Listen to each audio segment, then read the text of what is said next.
हर खबर पर होगी आपकी पकड़। डाउनलोड कीजिए एबीपी लाइव ऐप। मोदी सरकार के दूसरे कार्यकाल का 1 साल पूरा होने पर पार्टी अध्यक्ष जेपी नड्डा सुबह 11:30 बजे प्रेस कॉन्फ्रेंस करेंगे। शाम 4 बजे फेसबुक लाइव से कार्यकर्ताओं को संबोधित करेंगे। बीजेपी ने अपनी सरकार की उपलब्धियों को जन जन तक पहुंचाने के लिए विस्तृत कार्यक्रम बनाया है, जिसमें पार्टी अपनी सरकार की उपलब्धियों को जनता के सामने रखेगी। इस लेटर को 10 करोड़ लोगों तक पहुंचाने का लक्ष्य है। पीएम मोदी ने अपनी सरकार के दूसरे कार्यकाल का 1 वर्ष पूरा होने पर देशवासियों के नाम पत्र लिखा है। पत्र में लिखा है कि बीते 6 वर्षों की इस यात्रा में आपने निरंतर मुझ पर आशीर्वाद बनाए रखा है, अपना प्रेम बढ़ाया है। आपके आशीर्वाद की शक्ति से ही देश पिछले 1 साल में ऐतिहासिक निर्णयों और विकास की अभूतपूर्व गति के साथ आगे बढ़ा है।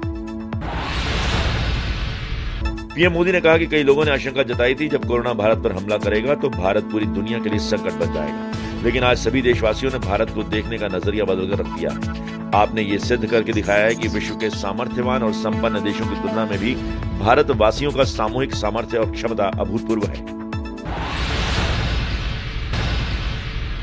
पीएम मोदी ने कहा कि हमें यह भी ध्यान रखना है कि जीवन में हो रही असुविधा जीवन पर आफत में ना बदल जाए। इसके लिए प्रत्येक भारतीय के लिए प्रत्येक दिशा निर्देश का पालन करना बहुत आवश्यक है।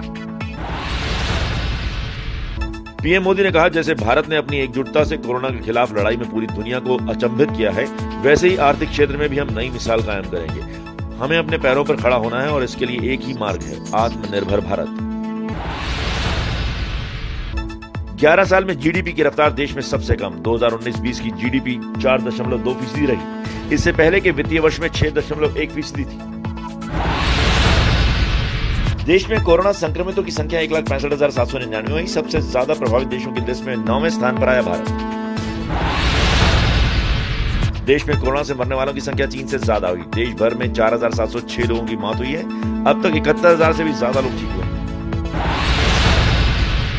भारत में पिछले 24 घंटे में 175 मरीजों की मौत हुई है, जबकि 7,466 नए मामले आए हैं।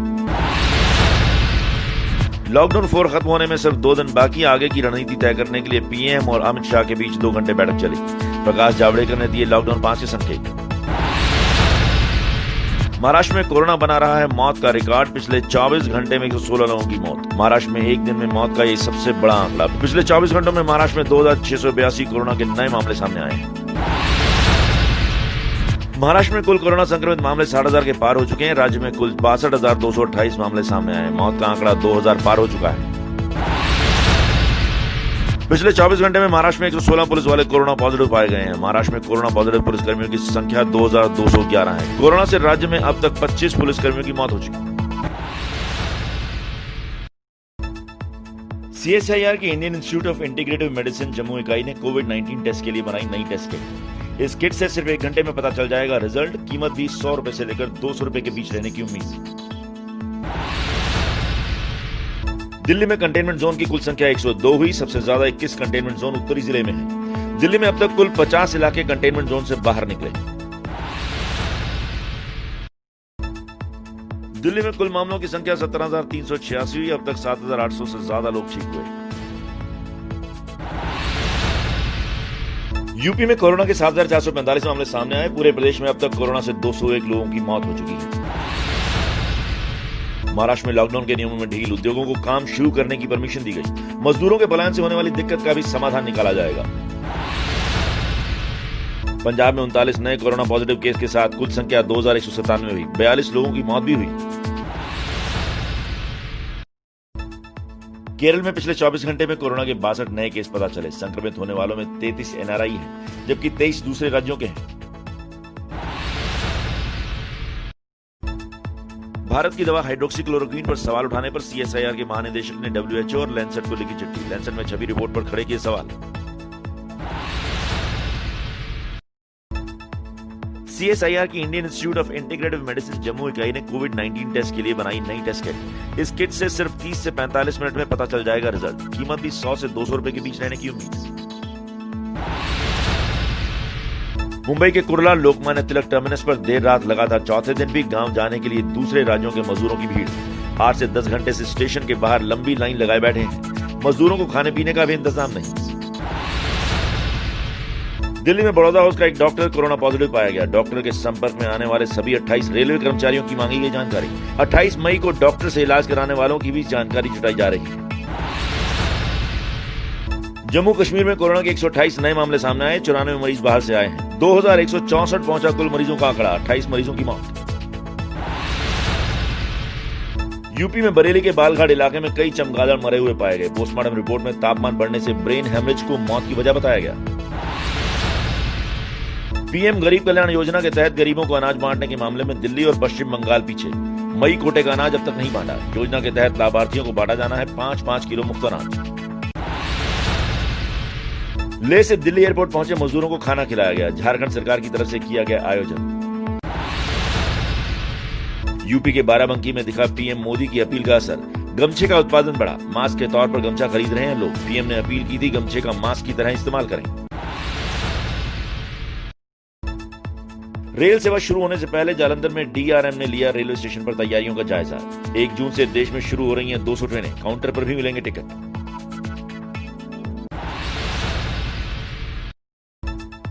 श्रमिक स्पेशल ट्रेनों का रास्ता भटकने और लेट लतीफी को लेकर आलोचना झेल रहे रेल मंत्रालय की सफाई। कहा रास्ता नहीं भूले, रास्ते व्यस्त होने की वजह से बदला गया ट्रेनों का रूट।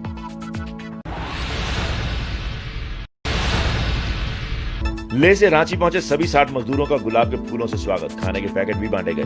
पहले लेह से विमान में बैठकर दिल्ली एयरपोर्ट पहुंचे थे, फिर विशेष विमान से रांची लाया गया। राजस्थान के कोटा में बड़ी लापरवाही। चंद्रघाट इलाके में कर्फ्यू हटा तो लोग सड़क पर इकट्ठा हो गए। एक दूसरे को फूल माला पहनाकर जश्न मनाया। पंजाब में मास्क न पहनने पर लगेगा 500 रुपए का जुर्माना। होम क्वारंटीन के नियम तोड़े और दुकानदारों ने दूरी का ध्यान नहीं रखा तो 2000 का चालान कटेगा। महाराष्ट्र के औरंगाबाद में राशन वितरण के दौरान सामाजिक दूरी के नियम की उड़ी धज्जियां। एक निजी संस्था की तरफ से बांटा जा रहा था राशन। श्रीनगर में शुरू हुआ धार्मिक स्थलों के सैनिटाइजेशन का काम। श्रीनगर म्युनिसिपल कॉर्पोरेशन पुलिस के साथ मिलकर चला रही है अभियान।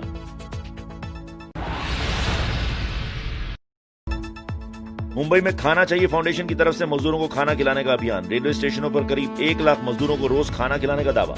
सैनिटाइजर और मास्क का भी वितरण। कोरोना के बढ़ते मामलों के बीच दिल्ली में निजी अस्पतालों में बेड की संख्या बढ़ाने के लिए दिल्ली सरकार का अहम फैसला। दिल्ली के 5 होटलों को 5 निजी अस्पतालों के साथ संबद्ध करने का आदेश। लॉकडाउन के दौरान आगरा पुलिस की पहल, बच्चों को खिलौने बांटे। खिलौने बांटते वक्त किया सामाजिक दूरी के नियम का पालन। नोएडा और ग्रेटर नोएडा के बीच जल्द शुरू हो सकती है मेट्रो। सेक्टर 51 के मेट्रो स्टेशन पर एनएमआरसी ने किया मॉक ड्रिल। संदिग्ध कोरोना मरीजों के लिए स्टेशन पर होगा कंट्रोल रूम। मेट्रो में सफर के लिए नियमों का पालन करना होगा।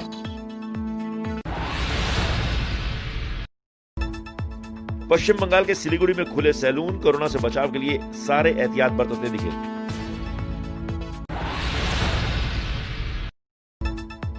असम के गुवाहाटी से सब्जियां लेकर दुबई रवाना हुआ मालवाहक विमान। सीएम सर्बानंद सोनोवाल ने दिखाई हरी झंडी। मुंबई के मुलुंड में विद्या शेलके नाम की एक महिला कार ड्राइवर के अच्छे काम की तारीफ। लॉकडाउन में बुजुर्गों, दिव्यांगों और महिलाओं को अपनी कार से घर पहुंचाने का काम कर रही है। मुंबई में महानायक अमिताभ बच्चन की कंपनी एबी कॉर्पोरेशन लिमिटेड और माहिम दरगाह की पहल। मजदूरों को घर भेजने के लिए 10 बसों की व्यवस्था कराई। विमान से भुवनेश्वर पहुंचे 169 मजदूर। केरल से मजदूरों की घर वापसी में अभिनेता सोनू सूद ने की थी मदद। वापस आने वाले मजदूरों में ज्यादातर लड़कियां थी जो केरल के गारमेंट उद्योग में काम करती थी।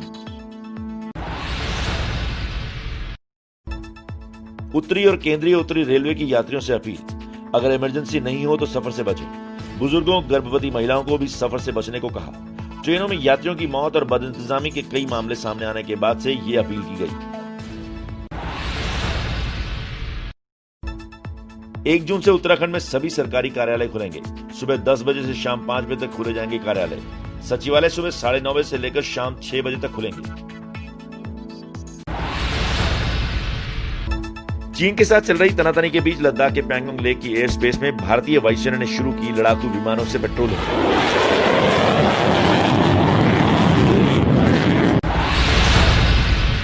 हड़ताल के दौरान तोड़फोड़ और हिंसा न करने वाले नियोजित शिक्षकों पर दर्ज मुकदमों को वापस लिया जाएगा। बिहार सरकार का फैसला। शिक्षा विभाग के अपर मुख्य सचिव ने सभी जिलों के डीएम को खत लिखा।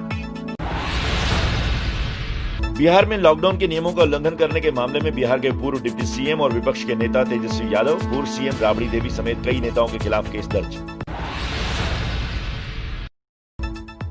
समाजवादी पार्टी के महाराष्ट्र अध्यक्ष और विधायक अबू आजमी और समर्थकों पर आपराधिक मामला दर्ज। 26 मई को अबू आजमी ने समर्थकों के साथ सड़क पर धरना प्रदर्शन किया था। मेरठ की घटना पर कांग्रेस महासचिव का बयान, कहा इस तरह की लापरवाही बहुत घातक। सैंपल्स लेकर जा रही टीम से बंदरों ने छीन लिए थे सैंपल। पश्चिम बंगाल में 1 जून से खुलेंगे सभी धार्मिक स्थल, एक वक्त में सिर्फ 10 लोगों को जाने की इजाजत। यूपी के हापुड़ में किसानों को सता रहा है टिड्डियों का खतरा। फसलों को नुकसान से बचाने के लिए दिन रात खेतों पर पहरा दे रहे हैं किसान। शुक्रवार को झांसी के पास ललितपुर जिले से गुजरा टिड्डियों का झुंड। यूपी के कृषि विभाग का दावा, अब तक किसी तरह के नुकसान की खबर नहीं, केमिकल के छिड़काव का आदेश। हरियाणा सरकार राज्य में टिड्डी दल के हमले को लेकर सतर्क। सरकारी एजेंसियों के पास कीटनाशकों का पर्याप्त स्टॉक। किसानों को व्हाट्सएप ग्रुप बनाकर दी जा रही है जानकारी। पंजाब में भी टिड्डी दल को लेकर अलर्ट। जिला मुख्यालयों पर टिड्डी भगाने वाली स्प्रे का इंतजाम किया गया। रात के समय टिड्डियों का ज्यादा खतरा, धूप निकलने पर उड़ जाता है। टिड्डी दलों के देश में दिखने के बाद डीजीसीए ने पायलटों को दिया निर्देश, टिड्डी दल के बीच से विमान न ले जाएं, इससे व्यू स्क्रीन गंदी हो सकती है और लैंडिंग में आ सकती है बाधा। टिड्डी दलों के हमले को देखते हुए हिमाचल प्रदेश के कांगड़ा, ऊना, बिलासपुर और सोलन जिले अलर्ट पर। कृषि विभाग ने फील्ड ऑफिसर से तैयार रहने को कहा। दिल्ली में नागरिकता कानून के खिलाफ प्रदर्शन के दौरान दंगों की जांच में लगी संस्था की रिपोर्ट से बड़ा खुलासा। धरने में 120 करोड़ रुपए की फंडिंग की गई थी। बाहर से बुलाए गए थे समुदाय विशेष के 7,000 लोग। गृह मंत्री अमित शाह को सौंपी गई रिपोर्ट। विशाखापट्टनम के आईएनएस कलिंगा बेस पर रखी गई मिसाइल पार्क अग्निप्रस्थ की आधारशिला। निर्माण पूरा होने के बाद आईएनएस कलिंगा के सभी अधिकारियों, नाविकों और सहायक कर्मचारियों को समर्पित किया जाएगा। हरियाणा के रोहतक समेत दिल्ली एनसीआर में शुक्रवार को रात 9:08 पर महसूस किए गए भूकंप के झटके। रोहतक में दूसरा झटका रात करीब 10 बजे आया। रिक्टर स्केल पर 3.2 दर्ज की गई तीव्रता। मध्य प्रदेश के रीवा में सामने आई प्रशासन की लापरवाही। खुले में रखी गई गेहूं की बोरियां बारिश में भीगी।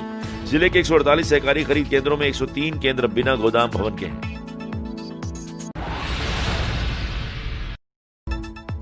मुंबई में ऑनलाइन शराब बिक्री के नाम पर धोखाधड़ी। पुलिस ने 73 नंबर जारी किए। इन नंबरों के इस्तेमाल से शराब के नाम पर हो रहा था फर्जीवाड़ा। यूपी, मध्य प्रदेश, राजस्थान, हरियाणा, असम, कर्नाटक और ओडिशा के नंबर।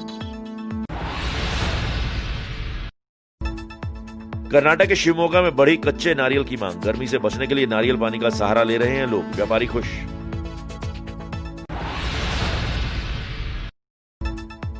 जम्मू कश्मीर में 1 जून से पेट्रोल 2 रुपए प्रति लीटर और डीजल 1 रुपए प्रति लीटर महंगा होगा। कल सरकार ने बढ़ाया था टैक्स। यूपी के कानपुर में आसमान से बरस रहे अंगारे। भीषण गर्मी से लोगों का हाल बेहाल।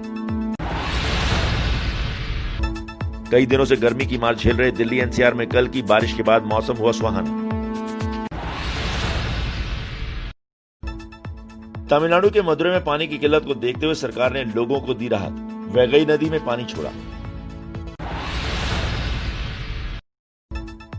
70 और 80 के दशक में हिंदी फिल्म इंडस्ट्री में अपनी एक अलग पहचान बनाने वाले गीतकार योगेश की जिंदगी का सूरज ढल गया। मुंबई के गोरेगांव में उनका निधन हो गया।